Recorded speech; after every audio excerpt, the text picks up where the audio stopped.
Hello everyone, welcome back to the channel. आज की video में हम लोग human capital formation chapter start करेंगे, जो कि हमारी क्लास 12th इंडियन इकोनॉमिक्स का चैप्टर है। इस चैप्टर के अंदर हम लोग सबसे पहले ह्यूमन कैपिटल फॉर्मेशन का मीनिंग जानेंगे कि ह्यूमन कैपिटल फॉर्मेशन क्या होती है। उसके बाद देखेंगे कि कैपिटल फॉर्मेशन से हमारी इकोनॉमी को क्या क्या बेनिफिट हुए हैं, किस तरह से ह्यूमन कैपिटल फॉर्मेशन एक कंट्री की इकोनॉमी को बूस्ट करने के लिए बहुत इंपॉर्टेंट रोल प्ले करता है। ह्यूमन कैपिटल फॉर्मेशन बेसिकली क्या है?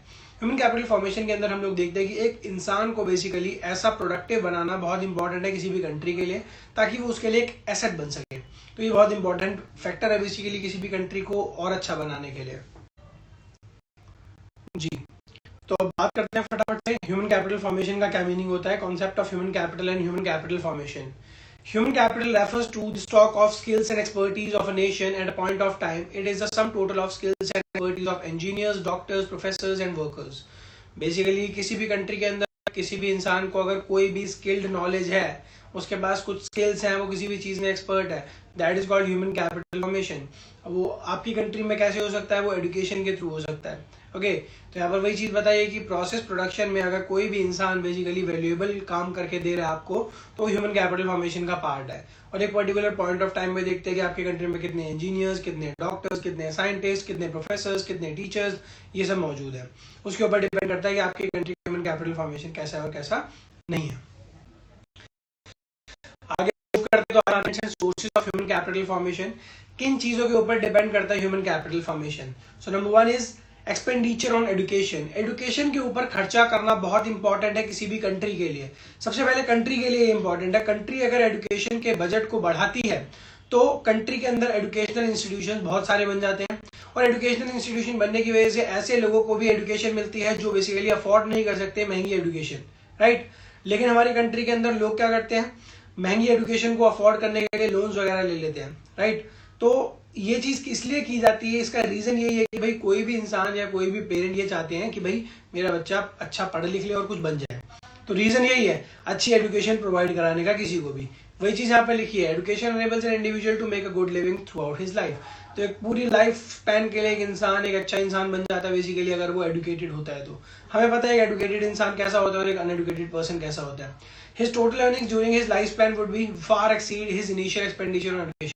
वही चीज बताइए, अगर आप शुरुआत में पैसा खर्च कर दोगे, इट्स लाइक एन इन्वेस्टमेंट। अगर आपने पैसा खर्च कर दिया एजुकेशन के ऊपर, तो बाद में जो आपको रिटर्न उससे मिलने वाले हैं वो कहीं गुना ज्यादा होने वाले हैं जितना पैसा आपने अपनी एजुकेशन के ऊपर स्पेंड किया है। नेक्स्ट पॉइंट पे मूव करते हैं, which is expenditure on health. Health के ऊपर एक्सपेंडिचर किया जाता है हमारे यहाँ पर, ठीक है। अब फॉर एग्जाम्पल मैं एक लेबर हूँ और एक फर्म में काम करता हूँ, राइट। तो उस फर्म में काम करता हूँ तो मैं 3 दिन हफ्ते में छुट्टी ले लेता हूँ। क्यों ले लेता हूँ छुट्टी? भाई क्योंकि मेरी तबीयत बहुत ज्यादा खराब रहती है। अब मेरे घर के आसपास कोई गवर्नमेंट हॉस्पिटल भी नहीं है जहाँ पे मैं जाके ट्रीटमेंट करा सकूँ, और प्राइवेट हॉस्पिटल में अफोर्ड नहीं कर सकता। तो ये सिचुएशन बहुत क्रिटिकल है मेरे लिए कि भाई मैं कैसे बेसिकली हेल्थ के ऊपर एक्सपेंडिचर करूँ। तो गवर्नमेंट को पहली बात तो स्टेप लेना चाहिए कि भाई हेल्थ के ऊपर एक्सपेंडिचर करें और हर जगह इस तरह की फैसिलिटीज प्रोवाइड कराएं ताकि लोगों को बेसिकली लोग हेल्दी रह सके, ताकि वो जॉब वगैरह कर सके, अपने स्किल्स को डेवलप कर सके। अगर ऐसा होगा तो कंट्री बहुत ज्यादा ग्रो करेगी, अदरवाइज कंट्री ग्रो नहीं करेगी। और लोग भी हेल्थ के ऊपर पैसा खर्चने से नहीं डरते जिनके पास होता है बेसिकली, और जिनके पास नहीं होता वो गवर्नमेंट के ऊपर ही डिपेंडेंट रहते हैं। Next point is on job training. On job training का मतलब होता है जब कोई इंसान बेसिकली किसी भी फर्म को किसी भी जॉब को ज्वाइन करता है तो उसका एक ट्रेनिंग पीरियड होता है। तो उस ट्रेनिंग पीरियड में उस इंसान को स्किल्स सिखाए जाते हैं कि भाई आप इस कंपनी में क्या क्या काम करने वाले हो। तो ऑन जॉब ट्रेनिंग की भी बहुत बड़ी इंपॉर्टेंस होती है ह्यूमन कैपिटल फॉर्मेशन को डेवलप करने के लिए, ह्यूमन बीइंग को डेवलप करने के लिए। जी, अगले टॉपिक पर बात करते हैं which is study program. Adults के लिए स्टडी प्रोग्राम चलाए जा रहे हैं। पहले के टाइम पर क्या था कि भाई 6 to 14 ईयर्स के बच्चे जो है उनको फ्री एंड कंपल्सरी एजुकेशन दी जाए, फ्री एंड कंपल्सरी एजुकेशन दी जाए। लेकिन अभी ऐसा नहीं है। अभी एडल्ट बच्चों के लिए भी बेसिकली जो एडल्ट हो चुके हैं उनके लिए भी कुछ प्रोग्राम चलाए जा रहे हैं ताकि उनके स्किल्स को भी डेवलप किया जा सके। जैसे हमारे यहाँ पर वो होते हैं ITIs होते हैं। ITIs के अंदर क्या होता है, लोगों को सिखाया जाता है कि भाई बाइक रिपेयर कैसे की जाती है, कार के इंजन रिपेयर कैसे किए जाते हैं, और इलेक्ट्रिकल काम कैसे किए जाते हैं। तो these are basically adult programs जो आज के टाइम पर चलाए जा रहे हैं। वोकेशनल स्टडीज के भी बहुत सारे प्रोग्राम्स है। इसके अंदर आपका वो आ जाता है, कंप्यूटर नॉलेज आ जाती है, साथ में फैशन डिजाइनिंग आ जाती है। तो ये सब प्रोग्राम चलाए जा रहे हैं ताकि लोग और ज्यादा डेवलप हो सके, और ज्यादा स्किल्स उनके डेवलप हो सके, ठीक है। Next point is migration. Migration भी कंट्रीब्यूट करता है ह्यूमन कैपिटल फॉर्मेशन के लिए। कैसे कंट्रीब्यूट करता है वो जानते हैं।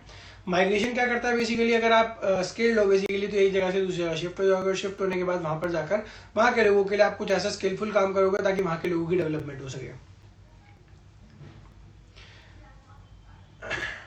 माइग्रेशन इन्वॉल्व्स कॉस्ट, दो तरह की चीजें इन्वॉल्व होती है माइग्रेशन के अंदर, cost of transportation from one place to other, cost of living in different social environment. But migration के साथ ये भी प्रॉब्लम है कि फॉर एग्जांपल मैं माइग्रेट होकर दिल्ली से आज कहीं मुंबई चला जाऊं किसी काम के लिए, ओके, तो वहां पर जाकर मुझे रहना होगा, तो भाई मुझे पैसे खर्चने पड़ेंगे रहने के लिए भी, और साथ में मुझे कॉस्ट ऑफ ट्रैवलिंग, अगर मुझे वापस घर आना है, वापस वहां जाना है, बार बार ये करना है, तो मुझे कॉस्ट ऑफ ट्रैवलिंग बहुत ज्यादा महंगी पड़ेगी। ओके जी, लास्ट टॉपिक पर बात करते हैं which is expenditure on information. लोग इन्फॉर्मेशन के ऊपर भी बहुत सारा पैसा खर्च करते हैं, लोग नॉलेज देते हैं बेसिकली किस तरह के कोर्सेज मार्केट के अंदर अवेलेबल हैं, आप किस किस तरह के कोर्सेज के थ्रू अपने स्किल्स को डेवलप कर सकते हैं, और स्किल डेवलपमेंट के लिए अलग अलग तरीके के कोर्सेज हैं मार्केट के अंदर, ठीक है, और कोर्सेज में जाकर एनरोल कर सकते हैं लोग और देख सकते हैं कि भाई हमारे स्किल्स उसके साथ मैच हो रहे हैं कि नहीं हो रहे हैं, और अगर नहीं हो रहे हैं तो हम उसको छोड़ सकते हैं, ठीक है, और किसी और स्किल्स के लिए जा सकते हैं, अपने और स्किल्स को डेवलप कर सकते हैं। ओके एवरीवन, इस वीडियो में इतना ही। आई होप आपको समझ में आया होगा। ऐसी किसी नई वीडियो में मिलते हैं। If you like the video please share it and subscribe to the channel. Thank you, bye bye.